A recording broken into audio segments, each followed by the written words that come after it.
उनकी सांसें थी, उनके दोनों पांव को काटा गया था। उनकी सांसें चल रही थी, उनके दोनों हाथ को काटा गया था।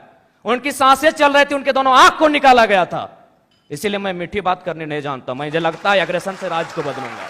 क्या जानते हैं आप झारखंड राज्य को महोदय? एग्रेशन मतलब आप क्या जानते हैं झारखंड राज्य को? हम उस राज्य से आते हैं जहां एक संसद ने सीने में 12 गोली खाई थी।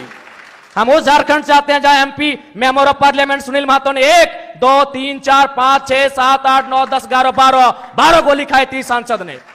क्या सुनने में अच्छा लगता है? तब आप झारखंड को नहीं जानते हैं। झारखंड हमने बनाया है भैया।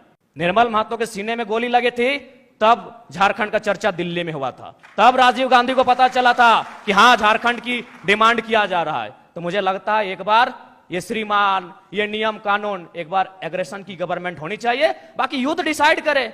मेरा जो व्यवहार है फॉलो अप के मंच में भी मेरा यही व्यवहार है। पसंद लगे वोट कीजिएगा, ना लगे इग्नोर कीजिए। बोल रहे हैं सुनने में अच्छा लग रहा है, आप बोल रहे हैं नहीं, सुनने में नहीं। आप तब झारखंड राज्य को नहीं समझते हैं सन्नी जी। मैं बोल रहा हूँ एग्रेशन नहीं, आप नहीं समझते हैं झारखंड राज्य को। मैं एग्रेशन सुनने में अच्छा नहीं लगता, यही रियलिटी है। एग्रेशन मतलब यही है, कठोर डिसीजन, त्वरित कार्रवाई।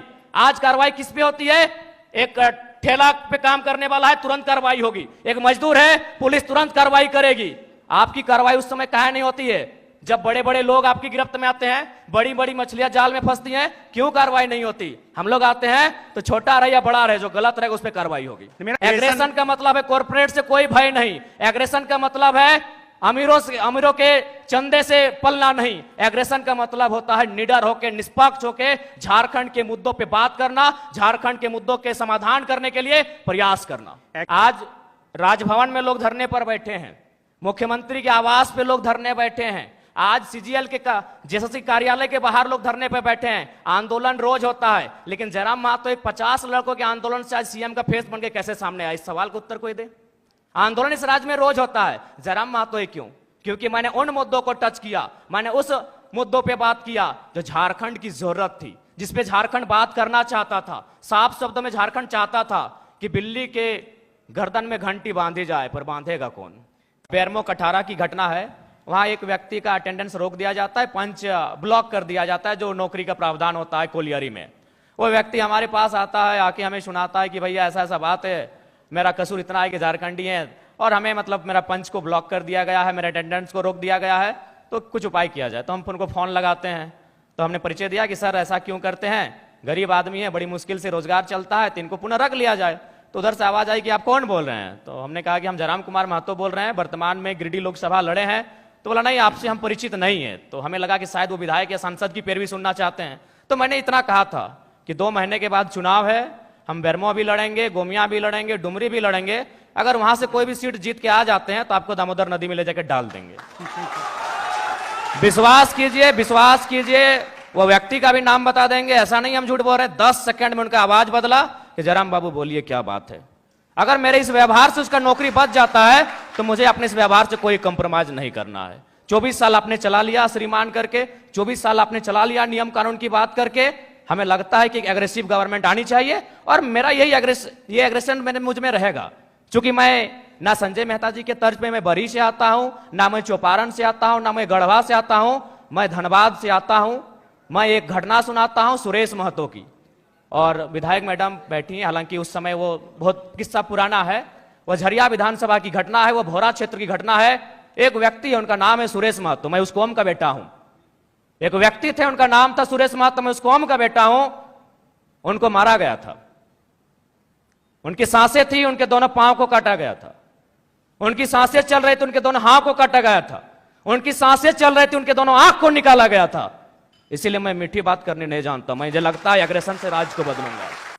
वे ऐसे लोग हैं जिनको लगता है कि इस दुनिया में मौत नाम की कोई चीज नहीं होती है, जिनको लगता है कि शायद वो सारा धन एकत्रित करके स्वर्ग जा सकते हैं, वहाँ सुख भोग सकते हैं।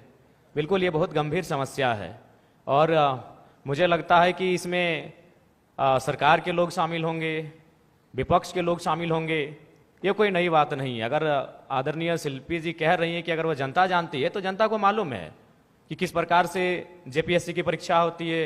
उनमें जब रिजल्ट आता है तो विधायक जी के रिश्तेदार होते हैं। इसमें 24 वर्षों से जिन लोगों ने राज्य की सत्ता को संभाला है, 24 वर्षों से जिन लोगों ने इस राज्य की सरकार को चलाया है, पक्ष बन के विपक्ष बन के, सबका उसमें हिस्सेदारी होता है।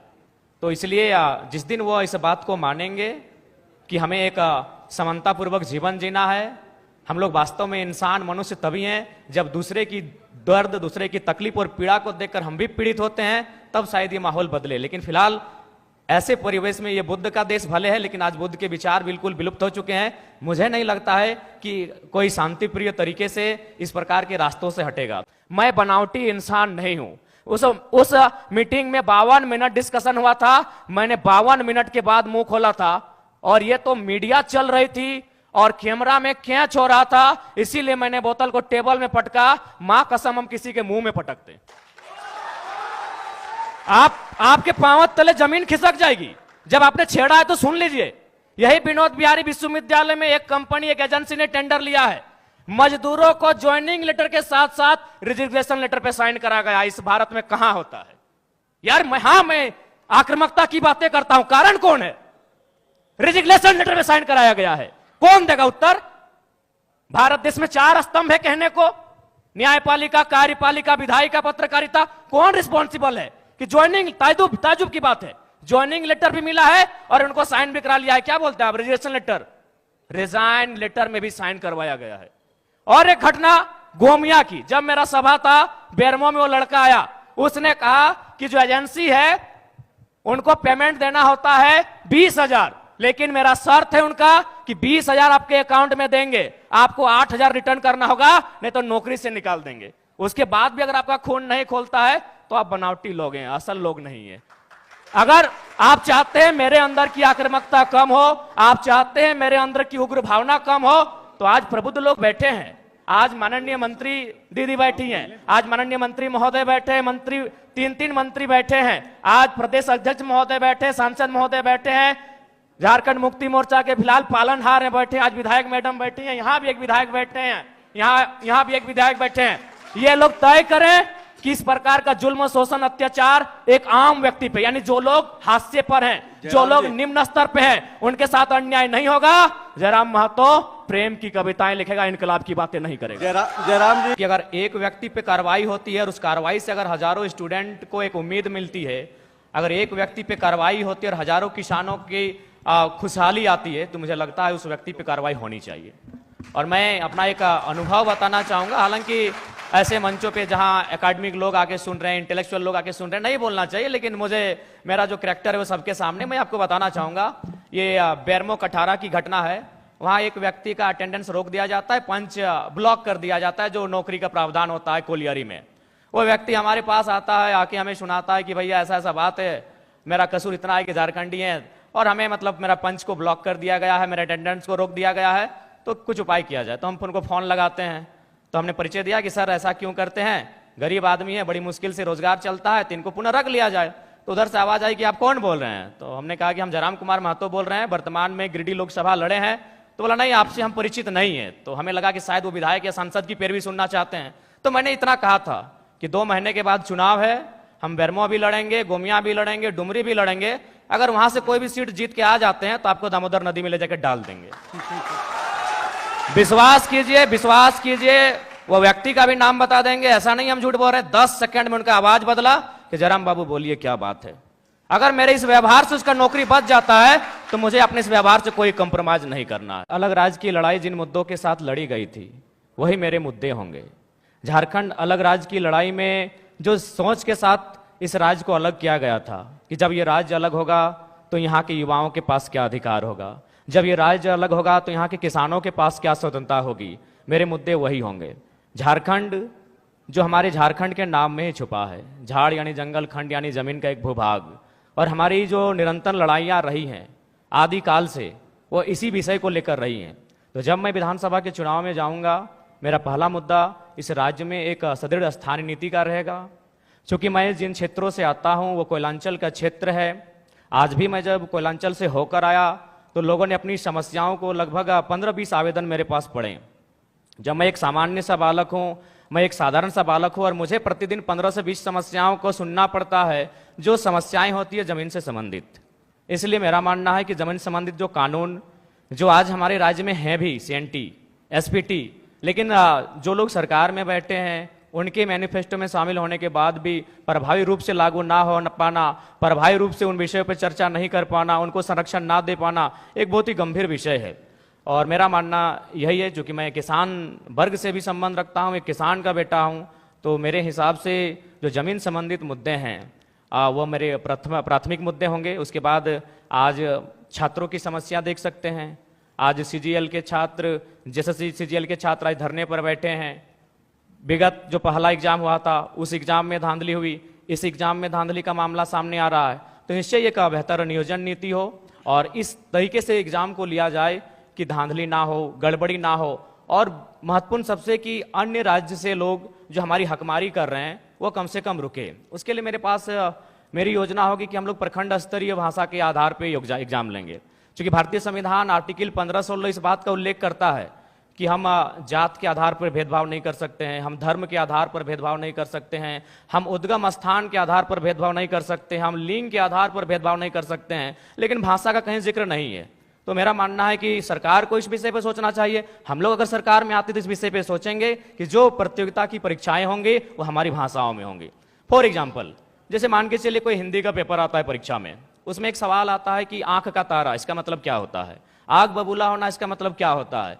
तो झारखंड के अभ्यर्थी के साथ साथ इस सवाल का उत्तर बिहार के अभ्यर्थी को भी मालूम है, इस सवाल का उत्तर उत्तर प्रदेश, मध्य प्रदेश, राजस्थान के अभ्यर्थी को भी मालूम है। लेकिन अगर हम अपनी भाषा को प्रमोट करेंगे, अपनी कल्चर को अगर प्रमोट करेंगे प्रतियोगिता परीक्षाओं में, और वहां सवाल ये रहेगा, मान के चलिए मैं धनबाद के तोपचांची ब्लॉक से आता हूं और वहां एक मुहावरा चलता है, पखर तर हाथ करे करे झांक, ना ये राजस्थान को समझ में आएगी, ना ये उत्तर प्रदेश को समझ में आएगी। इससे क्या होगा कि नियम भी बना रहेगा और हमारी जो नौकरियों में हकमारी हो रही है वो भी सुरक्षित रहे। के द्वारा जो एविडेंस, साक्ष्य प्रस्तुत किए जा रहे हैं, तो प्रथम दृष्टि से तो यह स्पष्ट हो रहा है कि इस बार भी जो सीजीएल का पेपर है उसमें कहीं ना कहीं गड़बड़ी हुई है, धांधली हुई है।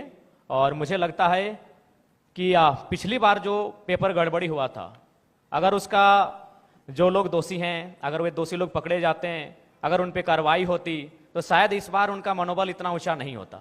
लेकिन चूंकि आपने एसआईटी का गठन किया, आपने समय मांगा, आपको समय मिला, उसके बाद भी ये तय नहीं हो पाया है कि पिछली बार जो पेपर गड़बड़ी हुई थी, जो 28 जनवरी 2024 को जब इसका एग्जाम हुआ था, तो मेरा मानना है कि कहीं ना कहीं आपका कठोर निर्णय ना ले पाना गवर्नमेंट का, आपका क्विक डिसीजन ना ले पाना उन लोगों का मनोबल को बढ़ा रहा है। हमने कोल माफिया सुना था, हमने लैंड माफिया सुना था, अब यहाँ पेपर माफिया जैसे मामले सामने आ रहे हैं। तो इससे आप इनकार नहीं कर सकते हैं, इस पर आप मौन नहीं रह सकते हैं, ये तो आपको तय करना होगा, इस बात को आपको मानना होगा। क्योंकि पिछली बार हमारे ही 15 साथियों पर एफआईआर हुआ था, आज भी उस मुकदमे के कारण हमारे प्रत्याशी रांची के हमारे आदरणीय देवेंद्र जी जेल गए, उसी मुकदमे के कारण गए थे। तो जाहिर सी बात है, वह हाईलाइट तभी हुआ जब हम लोगों ने प्रोटेस्ट किया। उस प्रोटेस्ट के परिणाम स्वरूप उस समय मुख्यमंत्री माननीय चंपई सोरेन जी थे, एसआईटी का गठन हुआ।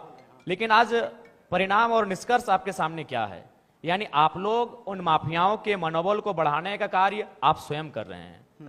तो ये तो आपको तय करना है कि आप छात्रों के साथ हैं या पेपर माफियाओं के साथ है, ये सरकार को आके तय करना है। यदि आप पेपर माफियाओं के खिलाफ हैं, तो पिछली बार जो आपने एसआईटी का गठन किया था उसका निष्कर्ष क्या है, उसका रिजल्ट क्या है, दोषी कौन लोग हैं, वो कटघरे के पीछे कब होंगे, ये राज्य की जनता जानना चाहती है। सीजीएल जेएसएससी के तमाम 6 लाख अभ्यर्थी जानना चाहते हैं। बिल्कुल सूर्या जी से